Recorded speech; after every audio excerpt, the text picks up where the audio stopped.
Lucas 12:15. Então lhes disse: Cuidado, fiquem de sobreaviso contra todo tipo de ganância. A vida de um homem não consiste na quantidade dos seus bens. Alguém então poderia perguntar: no que consiste a vida de um ser humano, se não nos bens que ele acumula?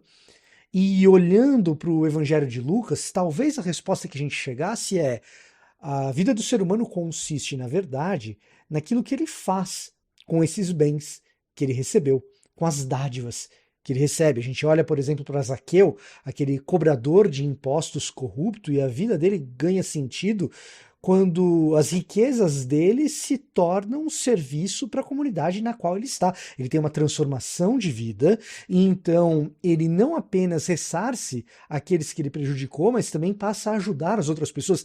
A vida do ser humano, então, consiste em fazer o bem com os bens que ele recebe. Talvez olhando para a própria parábola do rico insensato, nesse mesmo capítulo 12 que a gente leu, a gente chegasse à mesma conclusão. A vida do ser humano, ela consiste no bem que ele faz com aquilo que recebe. Mas, olhando para o Evangelho de Lucas como um todo, a resposta ela é um pouco mais profunda, talvez. Quando nós pedimos ao Pai em oração, Jesus diz no Evangelho de Lucas que o Pai não nos dá pedras, não nos dá escorpiões, mas nos concede o Espírito Santo. Ele nos dá um encontro. E é precisamente um encontro com Jesus que Zaqueu, um homem rico, tem, e então se transforma e passa a enxergar sentido na vida. É um encontro com Deus, a maior dádiva, é um encontro com Jesus, o maior dom, é um encontro com o Espírito Santo, o maior bem que alguém pode ter para encontrar sentido na vida e então compartilhar dos bens que recebe.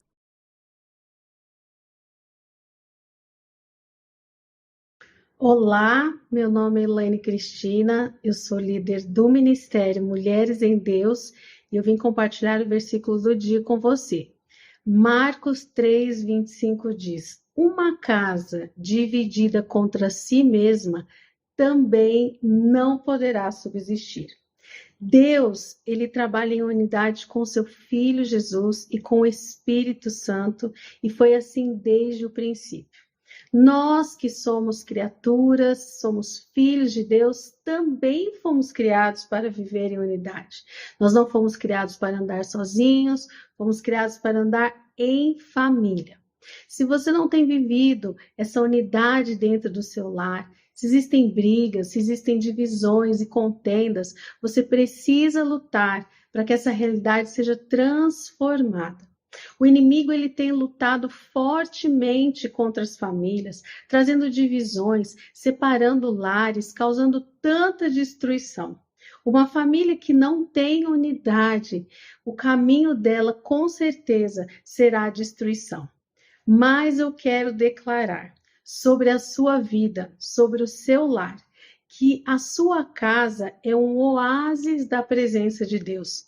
Sabe aquele lugar onde a gente gosta de estar, onde a gente quer voltar? É assim que Deus deseja que seja o nosso lar. Então, meu querido, minha querida, lute para que haja unidade na sua família, lute para que o coração, para que os sonhos sejam um só. E com certeza haverá prosperidade e crescimento na sua família. Eu te abençoo com essa palavra em nome de Jesus.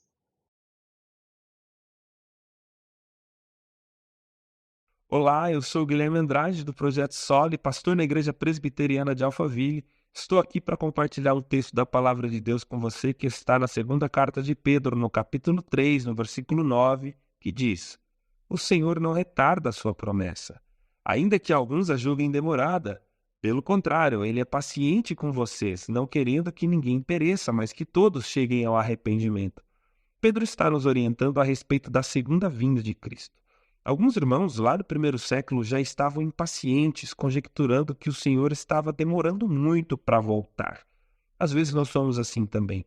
Eventualmente pensamos que o Senhor está demorando muito e chegamos a cogitar: o que garante que de fato o Senhor irá retornar?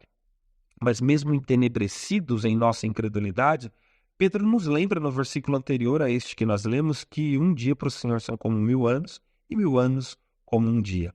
Portanto, Pedro apresenta uma nova perspectiva. O Senhor não está demorando. Na verdade, o Senhor está sendo paciente, pois Ele quer que todos cheguem ao arrependimento. A palavra todos aqui se refere a todos os que creem em Jesus para a salvação, e não todas as pessoas individualmente. Até mesmo porque no próprio capítulo que nós estamos, no versículo 7, Pedro diz que o Senhor está preparando o ímpio para o dia da destruição. E no versículo que nós lemos fica muito claro que todos se refere àqueles que são de Cristo, pois ele utiliza a expressão o Senhor está sendo paciente com vocês. Portanto, o Senhor está sendo paciente conosco, os crentes, os eleitos desde antes da fundação do mundo, aqueles que foram comprados pelo precioso sangue de Jesus. Logo, aqui nós temos duas lições importantes. A primeira é que nós não devemos deixar com que as dúvidas sobre a promessa do retorno de Cristo formem um eclipse sobre a esperança. Devemos manter firmes a nossa fé. Ele não mente, ele irá voltar. E a segunda coisa, mas não menos importante, é que nós devemos evangelizar. Deus está aguardando este tempo para voltar para que seu povo seja reunido. No versículo 12 deste mesmo capítulo, Pedro diz que nós não devemos apenas aguardar, mas apressar a volta de Cristo. Como é que nós fazemos isso? Evangelizando. Pois quando a última ovelha for reunida no aprisco do Supremo Pastor, quando a última pedra viva for colocada no edifício espiritual, quando o último membro for anexado ao corpo, então o Senhor Jesus Cristo retornará em poder e grande glória para nos salvar e triunfar sobre todo o mal.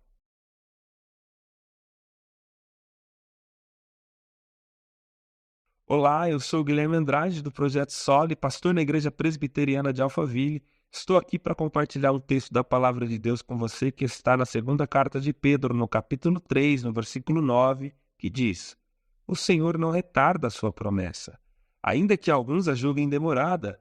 Pelo contrário, Ele é paciente com vocês, não querendo que ninguém pereça, mas que todos cheguem ao arrependimento.